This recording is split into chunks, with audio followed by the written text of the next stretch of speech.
Nga sa live ni Kalingap Eds ay may sinabi po siya patungkol sa kanila ni Viancy. So yan po yung topic po natin. Ayan, hello po mga ka-Team Edsy. Kumusta? Sana ay nasa mabuti po kayong kalagayan. Marami pong salamat sa lahat na nag-subscribe sa aking channel. Naway patuloy po nating suportahan si Kalingap Rab, Kuya Val at ang buong team. Huwag po natin skip ang kanilang mga ads.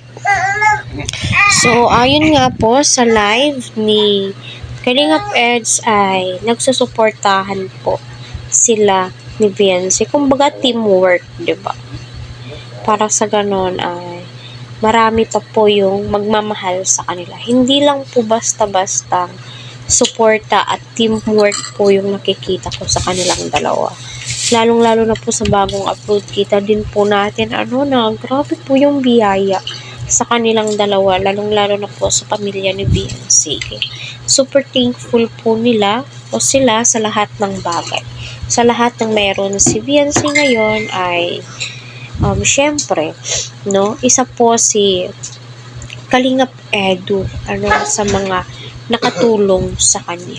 Kaya deserve nila yung mga biyayang natatanggap nila. So stay humble lang. Always po tayo magpakumbaba. Syempre, always pasalamatan si Papa God, Kalingap Rab, kasi sila naman po talaga yung tumulong at naging tulay. Syempre, magsusuportahan po yan sila. Sabay-sabay po yan silang aangat.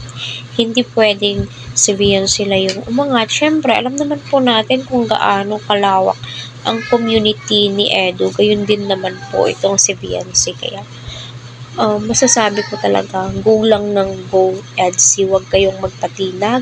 Kasi, andito lang kami mga supporters ninyo na sumusuporta,